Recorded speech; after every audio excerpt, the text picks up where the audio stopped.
আজকের হাদিসটি কেউ মিস করবেন না। আশা করি হাদিসটি শোনার পর আপনাদের মন ভরে যাবে ইনশাআল্লাহ। তাই সবাই হাদিসটি শুনে যাবেন।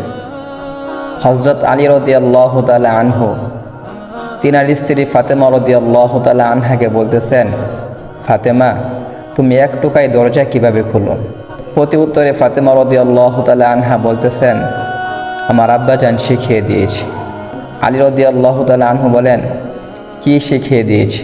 ফাতেমা রাদিয়াল্লাহু তাআলা আনহা বলতে শুরু করলেন, আমার আব্বাজান বলেছেন, ফাতেমা, তুমি কখনোই তোমার স্বামীর সাথে খারাপ আচরণ করবে না এবং তোমার স্বামীর সাথে উচ্চ গলায় কথা বলবে না।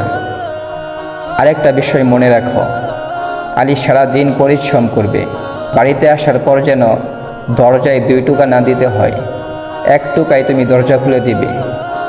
তারপর থেকে আপনি বাড়ি থেকে চলে